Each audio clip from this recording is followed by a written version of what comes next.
പവിത്രത്തിന്റെ ഒരു അപ്കം എപ്പിസോഡിലേക്ക് എല്ലാവർക്കും സ്വാഗതം. വേദ പ്രഗ്നന്റ് ആണെന്നുള്ള വിവരം തന്റെ വീട്ടുകാരെ അറിയിക്കാനായി വേദയും വിക്രമും വേദയുടെ വീട്ടിലേക്ക് ചെല്ലുന്നു.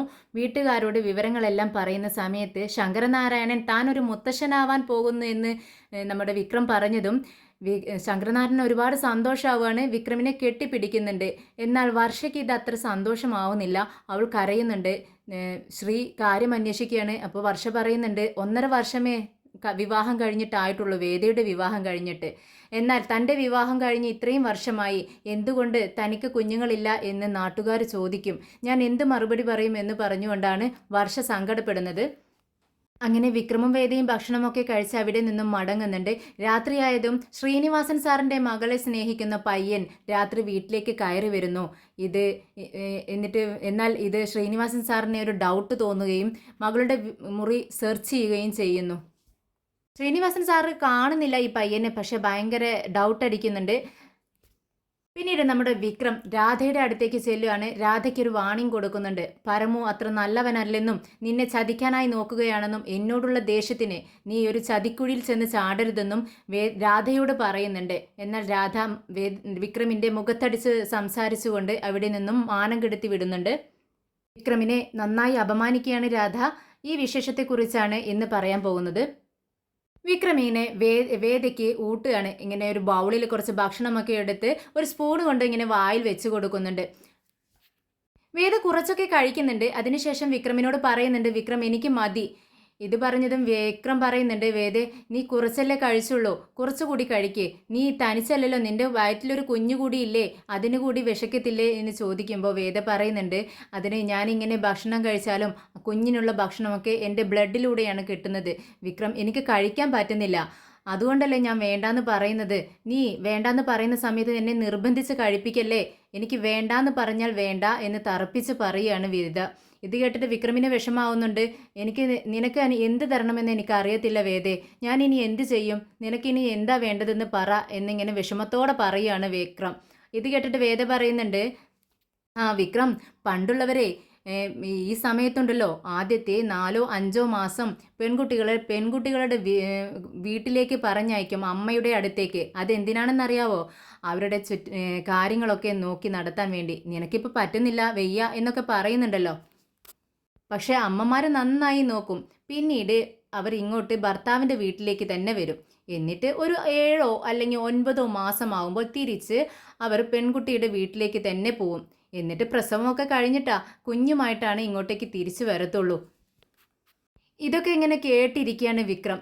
വിക്രമിനെ അതൊക്കെ പുതിയ അറിവുകളായിരുന്നു. അപ്പോൾ വിക്രം പറയുന്നുണ്ട്, അങ്ങനെയാണ് വേദേ, എന്നിട്ട് എന്താ നിന്റെ അച്ഛനും അമ്മയും ഒന്നും നിന്നെ വീട്ടിലേക്ക് കൊണ്ടുപോകാൻ വരാത്തതെന്ന് ചോദിക്കുകയാണ്. ഉടനെ വേദ പറയുന്നുണ്ട്, അതിന് അച്ഛനും അമ്മയും ഈ വിവരം അറിഞ്ഞിരിക്കണോ, നീ പറഞ്ഞോ എന്ന് ചോദിക്കുകയാണ്. അപ്പോൾ വിക്രം പറയുന്നുണ്ട്, അപ്പോൾ നീ പറഞ്ഞില്ലേ വേദേ, ഞാനൊന്നും പറഞ്ഞിട്ടില്ല, ഞാൻ വിചാരിച്ചു നീ പറഞ്ഞെന്ന്. അപ്പോൾ വിക്രം പറയുന്നുണ്ട്, എന്നാൽ ഫോൺ എടുക്ക്, ഞാനൊന്നും പറഞ്ഞിട്ടില്ല, 2 ദിവസമായില്ലേ നമ്മൾ ഈ വിവരം അറിഞ്ഞിട്ട്. എന്നിട്ട് ഇനി അച്ഛനോട് ഈ വിവരം പറയുന്ന സമയത്ത് എന്തുകൊണ്ട് ഇത്രയും ദിവസമായി നിങ്ങൾ പറഞ്ഞില്ലെന്ന് ചോദിക്കില്ലേ? ആകെ മോശമായല്ലോ, നാണക്കേടായല്ലോ വേദേ, ഇനി എന്ത് ചെയ്യും എന്ന് പറയുമ്പോൾ, എന്നാൽ ഇനി വിളിച്ച് പറയേണ്ട വിക്രം, നമുക്ക് ചെന്ന് നേരിട്ട് അച്ഛനോടും അമ്മയോടും ഈ വിവരം പറയാം, അവരുടെ മുഖത്തെ സന്തോഷം നമുക്ക് നേരിട്ട് അനുഭവിച്ചറിയാലോ എന്ന് പറയുകയാണ്. എന്നാൽ എഴുന്നേൽക്ക്, ഈ നിമിഷം തന്നെ നമുക്ക് പോയേക്കാം എന്നും പറഞ്ഞുകൊണ്ട് പെട്ടെന്ന് തന്നെ വിക്രമും വേദയും ഡ്രസ്സ് മാറിക്കൊണ്ട് വീട്ടിലേക്ക് ചെല്ലുവാണ്. ചെല്ലുന്ന സമയത്ത് വാതിൽ തുറന്നു കിടക്കുന്നുണ്ട്. വേദയെ പുറത്ത് നിർത്തുകയാണ് വിക്രം. എന്നിട്ട് വിക്രം തനിയെ അകത്തേക്ക് കയറി ചെല്ലുന്നുണ്ട്. എന്നിട്ട് ഇങ്ങനെ വിളിച്ചു ചോദിക്കുന്നുണ്ട്, അല്ല ഇവിടെ ആരുമില്ലേ, എല്ലാവരും ഇത് എവിടെ പോയി എന്ന് ചോദിക്കുമ്പോൾ നമ്മുടെ ദീപ്തിയാണ് ആദ്യം അങ്ങോട്ടേക്ക് വരുന്നത്. ചേട്ടനോ, ചേട്ടൻ ഇതിപ്പോൾ വന്നു എന്ന് ചോദിക്കുമ്പോഴേക്കും വിക്രം അവിടെ ഇരിക്കുകയാണ് ചെയറിൽ. എന്നിട്ട് ചോദിക്കുന്നുണ്ട്, മിസ്റ്റർ ശങ്കരനാരായണൻ എവിടെ പോയി, ശങ്കരനാരായണൻ ഇവിടെ ഇല്ലേ എന്നിങ്ങനെ നീട്ടി വിളിക്കുന്നുണ്ട്. ഇത് കേട്ടിട്ട് ദീപ്തി ആകെ അന്തം വിട്ട് നിൽക്കുകയാണ്.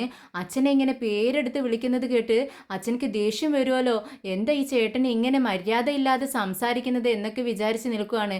എന്നാൽ ശങ്കരനാരായണൻ ഇങ്ങനെ വിളിക്കുന്നത് കേട്ട് നമ്മുടെ പത്മവും മുത്തശ്ശിയൊക്കെ അങ്ങോട്ടേക്ക് വരുന്നുണ്ട്. അവരെല്ലാം പരസ്പരം നോക്കുവാണ്. വിക്രം വളരെ ബഹുമാനത്തോടെയല്ല എല്ലാവരോടും സംസാരിക്കുന്നതും പെരുമാറുന്നതും. ഇതെന്തു പറ്റി ഇന്ന് ഇങ്ങനെ എന്നുള്ള അർത്ഥത്തിൽ അങ്ങനെ നോക്കി നിൽക്കുകയാണ്.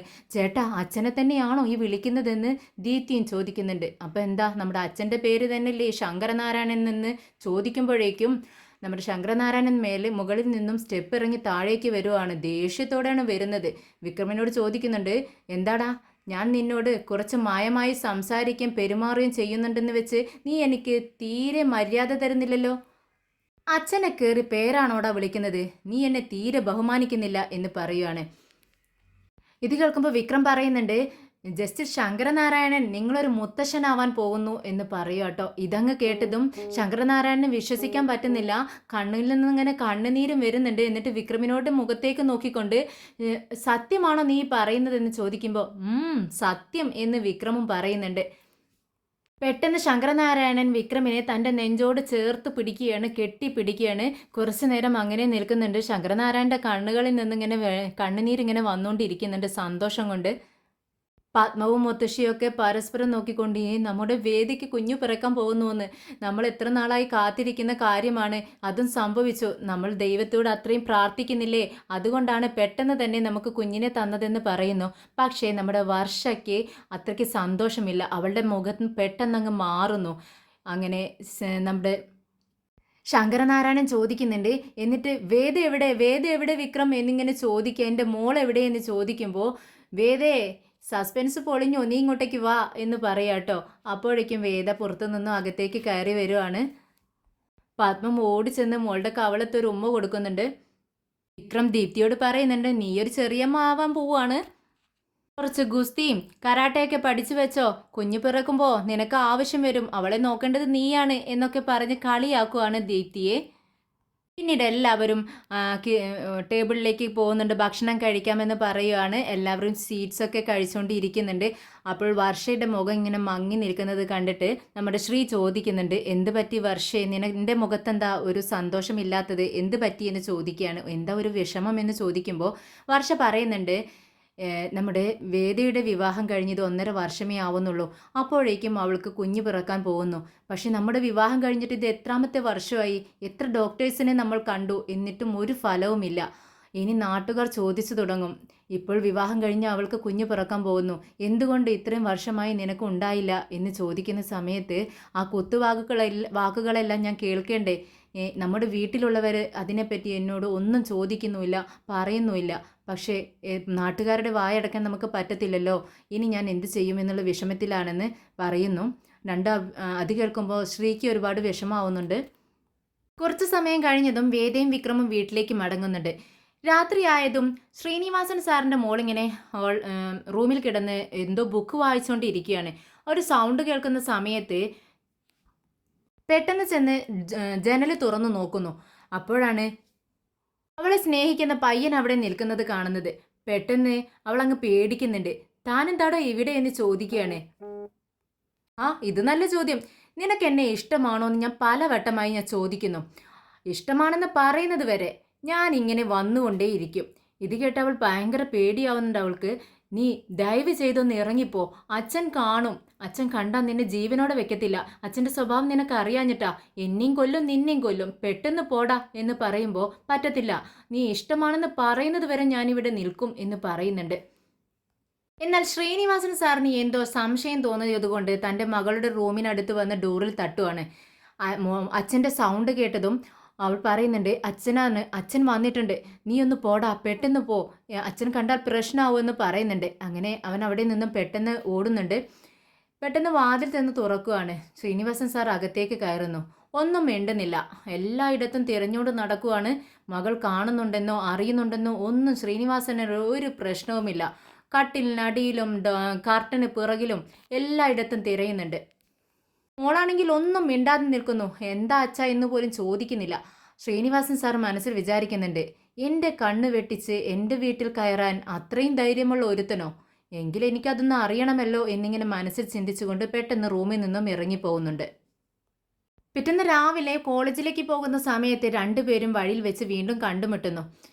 ശ്രീനിവാസൻ സാറിൻ്റെ മോള് പറയുന്നുണ്ട്, നീ എന്തിനാടാ എൻ്റെ വീട്ടിൽ വന്നത്? അത് നിനക്കറിയത്തില്ലേ, ഇന്ന് വരെ നീ എന്നെ സ്നേഹിക്കുന്നുണ്ടെന്നുള്ള വിവരം പറഞ്ഞിട്ടില്ല. ഐ ലവ് യു എന്ന് നിൻ്റെ വായ കൊണ്ട് തന്നെ എനിക്ക് കേൾക്കണം, പറയുന്നത് എൻ്റെ ചെവി കൊണ്ട് എനിക്ക് കേൾക്കണം. അതിനു വേണ്ടിയാണ് ഞാനിങ്ങനെ നിൻ്റെ പിറകെ നടക്കുന്നത്. എനിക്ക് രാത്രി എന്നോ പകലെന്നോ ഇല്ല. നിന്റെ വായിൽ നിന്നും അത് കേൾക്കുന്നത് വരെ ഞാൻ നിന്റെ പിറകെ ഇങ്ങനെ നടന്നുകൊണ്ടേയിരിക്കും എന്ന് പറയുമ്പോൾ, അതെ, എൻ്റെ അച്ഛൻ്റെ സ്വഭാവം നിനക്ക് അറിയാഞ്ഞിട്ടാ. അദ്ദേഹം വളരെ ദേഷ്യമുള്ള വ്യക്തിയാ. എപ്പോഴാ എന്താ ചെയ്യാന്നൊന്നും പറയാൻ പറ്റത്തില്ല. ഒന്നും നോക്കത്തില്ല, രണ്ടുപേരെ അങ്ങ് കൊന്നു കളയും. അത് തന്നെയാ അച്ഛൻ ചെയ്യാൻ പോകുന്നത്. പ്ലീസ് ദയവ് ചെയ്ത് ഇനി രാത്രി എൻ്റെ വീട്ടിലേക്ക് വരരുത് എന്ന് പറയുമ്പോൾ, ഞാൻ രാത്രി എന്നോ പകലെന്നോ എനിക്കില്ലാന്ന് നിന്നോട് പറഞ്ഞില്ലേ? നീ എന്നെ സ്നേഹിക്കുന്നുണ്ട് എന്ന് തുറന്നു പറഞ്ഞാൽ ഞാൻ പിന്നീട് നിന്നെ ശല്യം ചെയ്യത്തില്ല. ഇതങ്ങ് കേട്ടതും അവനെ തലങ്ങും വിലങ്ങും തൻ്റെ കയ്യിലുള്ള ബുക്ക് കൊണ്ടിങ്ങനെ അടിക്കുന്നുണ്ട്. എന്താടാ നീ ഇങ്ങനെ? നിനക്ക് പറഞ്ഞിട്ട് എന്താടാ മനസ്സിലാവാത്തത്? എനിക്ക് പേടിയാടാ എന്ന് പറഞ്ഞുകൊണ്ട് തലങ്ങും വിലങ്ങും അടിക്കുകയാണ്.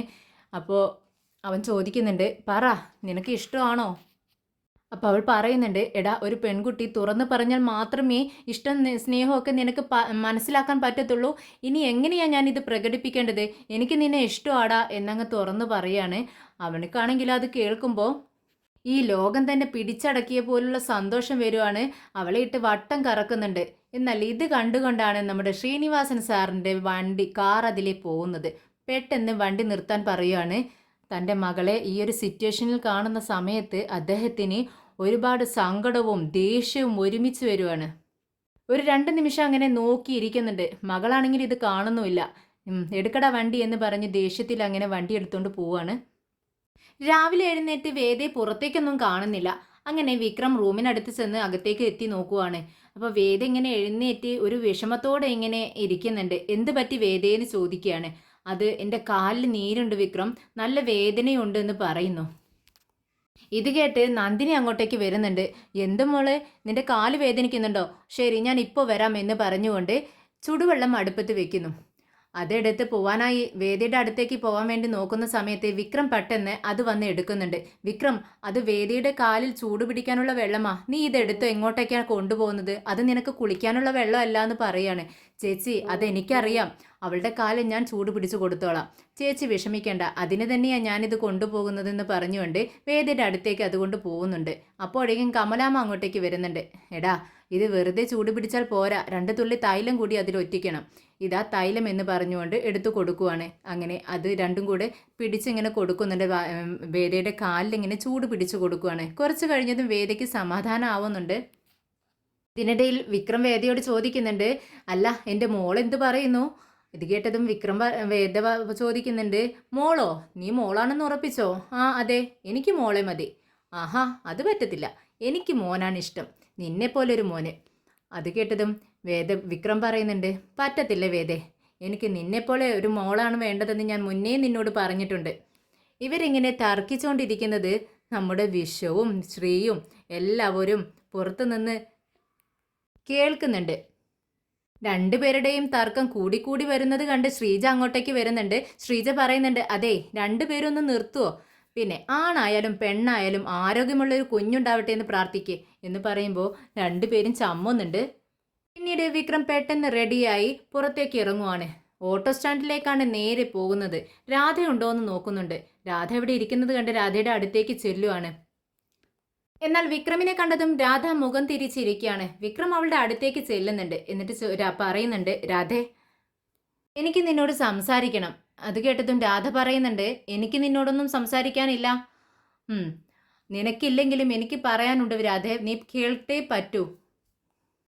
നിനക്ക് ഈ പരമു ആരാണെന്ന് അറിയാവോ? പരമു ആരെങ്കിലും ആയിക്കോട്ടെ, അത് നീ എന്തിനാ അറിയുന്നതെന്ന് തിരിച്ചു ചോദിക്കുകയാണ് രാധ. അതവനത്ര ആള് ശരിയല്ല രാധേ. നീ എന്നോടുള്ള ദേഷ്യത്തിന് അവനോട് കൂട്ടുകൂടിയിരിക്കുകയാണെന്ന് എനിക്കറിയാം. ദയവ് ചെയ്ത് അവൻ്റെ കൂട്ടിൽ നിന്നും നീ വിട്ടു പിരിയണം. അവൻ അത്ര നല്ല ആളല്ല, വളരെ മോശപ്പെട്ട ഒരാളാണ്. എന്നോടുള്ള ദേഷ്യത്തിന് നീ എന്തെങ്കിലുമൊക്കെ കാട്ടിക്കൂട്ടരുത് രാധ എന്ന് പറയുമ്പോൾ വിക്രമിനെ അപമാനിക്കാൻ കിട്ടിയ ഒരു അവസരം രാധ ഒട്ടും കളയുന്നില്ല. അതങ്ങ് മുതലാക്കുവാണ്. ഇത്രയും ദിവസത്തോളം അവളുടെ മനസ്സിൽ അടക്കി പിടിച്ചിരുന്ന ദേഷ്യം മൊത്തം വിക്രമിൻ്റെ നേരെ അങ്ങ് തീർക്കുന്നുണ്ട്. എന്നെ ചതിച്ചവനല്ലേടാ നീ, എന്തിനാ എൻ്റെ കാര്യം അന്വേഷിക്കാനായിട്ട് നടക്കുന്നത്? ഞാൻ എങ്ങനെയെങ്കിലും ജീവിച്ചോളാം. ദയവ് ചെയ്ത് എൻ്റെ കണ്ണു മുന്നിലേക്ക് നീ ഇനി വന്നു പോകരുത്. പരമ നല്ലവനല്ലെന്ന് പറയാൻ നീ ആരാടാ? നിന്റെ സ്വഭാവം എന്തായിരുന്നു? പോലീസ് സ്റ്റേഷനിലൊന്ന് ചെന്ന് അന്വേഷിക്കണ്ടേ നിന്റെ സ്വഭാവത്തെ പറ്റി അറിയാൻ? നീ അവനേക്കാളും തല്ലിപ്പൊളിയാ, എനിക്കറിയാം. അവൻ നിന്നേക്കാളും നല്ലവനാ.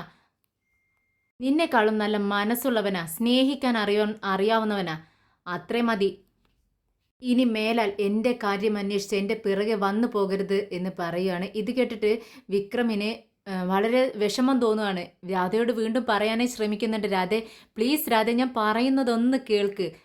എന്നോട് നിനക്ക് ദേഷ്യം ഉണ്ടാവുമെന്ന് അറിയാം. പക്ഷേ എനിക്ക് നിന്നോട് ഒരു ദേഷ്യവുമില്ല. അതുകൊണ്ടാണ് നിന്നെ കാണാൻ ഞാൻ വന്നതെന്ന് പറയുമ്പോൾ രാധ അതൊന്നും മൈൻഡ് ചെയ്യുന്നില്ല. പെട്ടെന്ന് അവിടെ നിന്നും വണ്ടി എടുത്തുകൊണ്ട് പോകുന്നുണ്ട്.